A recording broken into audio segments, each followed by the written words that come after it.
This is TWiT. All right, let's get to the really good, juicy story. Okay. I saw this as a rumor, and I thought, oh, that can't be true.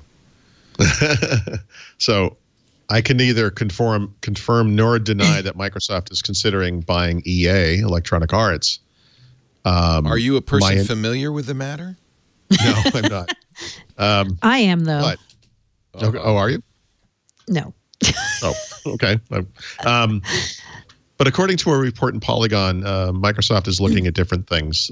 EA was one, Valve is one. Just buying a game like PUBG would be one.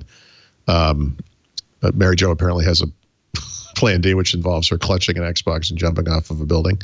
But that's if they buy them, because then we're going to have to cover gaming even more if they do buy them. So I got to be honest. My initial reaction to this was there's no way. And then I sort of mulled it over and I thought to myself, not only does this actually make sense, I really think they should do it. I think they need to make a deal with this type. The Polygon says the issue is the lack of exclusive titles on Xbox. I'm not 100% on board with that part of the argument. But I will say the perception of that is absolutely a fact, and it's a huge problem for Microsoft. Plus, the reason I'm not, can I throw in another thing? Do you guys remember this Bloomberg video and interview they did with Phil Spencer last fall? And he said, out and out, he said, Microsoft is either going to open new game studios or acquire them. He just like threw that out there, like this is the plan. Well, but right? I think we thought they were going to acquire like some little company in Montreal or some little, not like EA is an industry unto itself. I know, but Microsoft has so much cash. I mean, they can afford by the way, it's billions, but they can afford it. But the question is, tax-free, basically. Right. Are they repatriating? This is the time. Yeah, of course they are. This is. By the way, I wouldn't be surprised if today was the day to announce that. How much does Microsoft have in cash overseas? I believe I they forget were how much. Multi-billions. Apple has well over 260. And it's probably in the 100 something. Yeah, it's a huge number. I think you're right. Apple probably announce it tomorrow when they do their quarterly results, right? Yeah, so today's the honest timing for that. Where is it? I'm looking for the number because it's some crazy number. It's like, oh my goodness. Yeah. So here's the thing. Yes, they have the games, and Microsoft needs games. I've talked before about this notion that the future of gaming in general is cloud-based, and Microsoft is uniquely poised to make that happen. We all know that. The thing that EA has that actually I think is really interesting, and it really plays into the whole Microsoft model, is they have franchises. And franchises are games where a new version comes out every single year, right?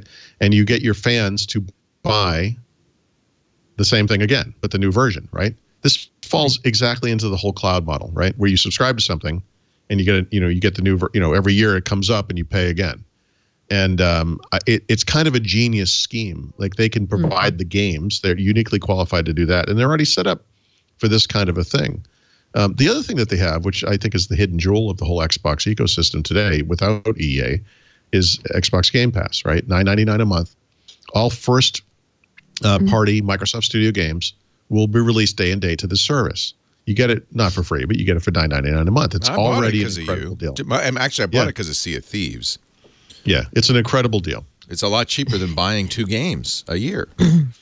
Right. So EA has a similar service, by the way. I think it's called EA Access. Here's the issue to me. EA's business model is based on making games available on every platform. Yes. You take those games exclusive. No, but hold on a second. You cut revenue more than half. This absolutely no, you don't do that. What is Microsoft doing on the client side already? Yep. They're releasing their stuff everywhere.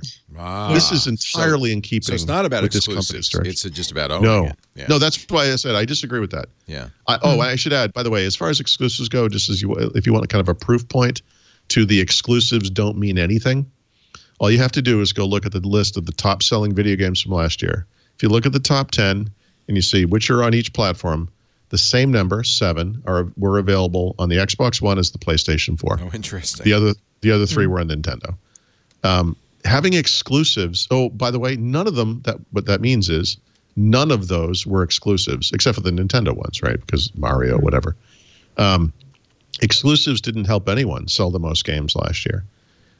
So congratulations. I realize this is an argument. I know this drives people crazy.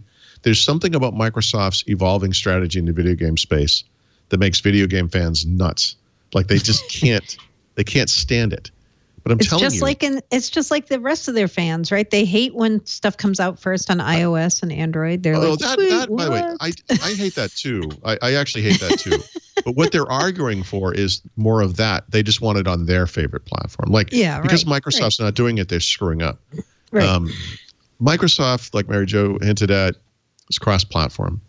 They're not going to take these games and not put them on other platforms. They make more money on other platforms. This is where the money is.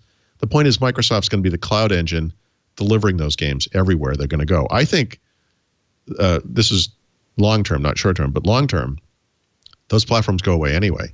They're just going to be delivering the games. The important part is the cloud. Phil Spencer, same interview with Bloomberg, said within 2 to 3 years, Microsoft is likely to launch a game streaming service, right? So, of course, there it is. Of course. Running on Azure, everybody. Sense. It makes sense. Running on Azure. Does this mean they're going to buy EA? No. I mean, no. It's still a huge company. I think it could happen. I can assure you that Activision and Valve and everyone else is going to complain about it.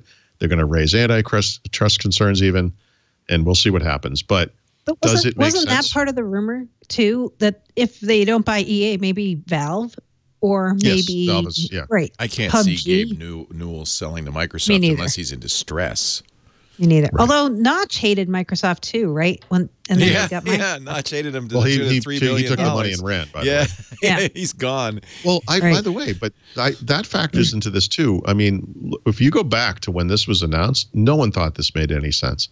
No one thought that Microsoft would do a good job of being the steward of this game, when in fact they are the best thing that's ever happened to this. Yeah.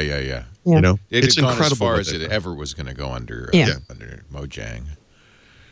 So, we'll see. I mean, there are smaller examples. Microsoft bought the Gears of War franchise from Epic, and they've done a great job of being a steward for that series. I don't think that Gears of War 4 was a particularly good game, but they brought it cross-platform. It's an Xbox Play Anywhere title, so if you buy that game, you get it on both platforms. And by the way, not many people even understand this. For the entire first year of that game's existence, they put out a DLC pack every month with new content. Every month. Like, they supported that thing really well. So, Microsoft is maybe a better game company than I think people are giving them credit for. What's their... I'm sorry, Mary Jo. I apologize. No, guys, you know what? I'm going to, if this happens, I'm going to have to cover gaming. I thought you were going to say, I'm going to have to retire. The best reason to do it. Make Mary Jo cover gaming. John Baxter is watching, and he said, Mary Jo, this domain is available. All about Microsoft except gaming.com. That's awesome. Is the domain all about Microsoft gaming available? Yeah, see, Paul got that. Paul, you should buy that. Be like Jack Spratt and his good. wife. I'm good. So is Microsoft a good steward of game studios? Because, some of these companies, I think EA has not historically been a very good steward. You get these small game companies and trash them. Exactly. EA is humongous, and that's kind of a problem, honestly. I think in some ways what you might want to do with a purchased EA is maybe diversify it out a little bit and, just keep the core stuff. The studios are what count. Put the little groups, give them autonomy, give them resources, and let them do their thing. Right. Just what they did with LinkedIn, right? They're letting LinkedIn run it. They might be better at this. They may not have the ego involved. I think there's a chance Microsoft could be the best thing that ever happened to EA if this deal ever happens. Like, I think this possibility exists.